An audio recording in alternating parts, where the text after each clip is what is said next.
Woodford Model Y34 Iowa Yard Hydrant Repair. The tools needed for this yard hydrant repair include 2 large wrenches, locking pliers, wrench, and a flathead screwdriver. Begin by shutting off the water supply to the hydrant. Place hydrant into the open position. Loosen the set screw on the cam and clevis assembly as shown here. This will allow the rod and the handle linkage assembly to separate. Now loosen the packing nut. Using 2 large pipe wrenches, place one wrench on the head and the other wrench on the riser pipe.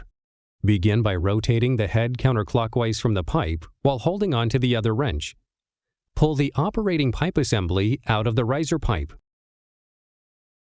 To remove the plunger from the rod for this yard hydrant repair, use the wrench placed on the rod and with another wrench placed on the plunger, rotate counterclockwise. Replace with a new plunger and tighten clockwise using the wrench. Next, loosen the brass rod stem by using a wrench placed on the rod and rotating pliers counterclockwise on the stem. Replace with a new rod stem and tighten clockwise using pliers. Destroy packing inside the assembly by using a flathead screwdriver, making sure all the packing is out of the head assembly. Place washer inside assembly. Then, replace new packing inside the head assembly. Finally, place the new packing nut into the head assembly and tighten clockwise. Now you're ready to reinsert the operating rod into the riser pipe.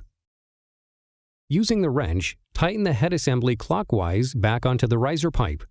Place the cam and clevis assembly back onto the brass rod stem and tighten clockwise the set screw. Operate the handle and check for the snap once the handle is in the close position. The snap should take place as the handle closes at approximately 2 to 3 inches apart. Turn the water back on to test the yard hydrant.